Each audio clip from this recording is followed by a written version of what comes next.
एका डीसीपीवर तर थेट कुऱ्हाडी वार हा त्या ठिकाणी करण्यात आलेला आहे। त्यामुळे निश्चितपणे याच्यामध्ये काही ना काही एक प्रकारे काही लोकांचा सुनियोजित पॅटर्न हा देखील त्या ठिकाणी दिसतो आहे। अशा लोकांना त्या ठिकाणी त्यांच्यावर कारवाई ही केलीच जाईल। कुठल्याही परिस्थितीमध्ये कायदा आणि सुव्यवस्था हाती घेण्याची कोणालाही परवानगी या ठिकाणी देण्यात येणार नाही। आणि मी एक गोष्ट स्पष्टपणे सांगतो, पोलिसांवर ज्यांनी हल्ला केला असेल त्यांना काय झालं तरी सोडलं जाणार नाही। पोलिसांवरचा हल्ला सहन केला जाणार नाही। पोलीस शांतता प्रस्थापित करत होते, अशा वेळी पोलिसांवर केलेला हल्ला अतिशय चुकीचा आहे। अध्यक्ष महोदय, खरं म्हणजे महाराष्ट्रामध्ये कायदा आणि सुव्यवस्था राखणं, शांतता राखणं आपल्या सगळ्यांची जबाबदारी आहे।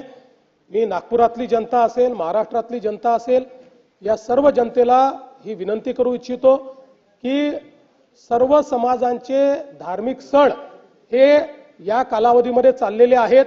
अशा या सगळ्या परिस्थितीमध्ये सगळ्यांनी संयम ठेवला पाहिजे, कोणीही संयम सोडू नये। आपल्याला कायदा आणि सुव्यवस्था आणि शांतता कशी राखता येईल, एकमेकाच्या प्रती आदरभाव कसा राखता येईल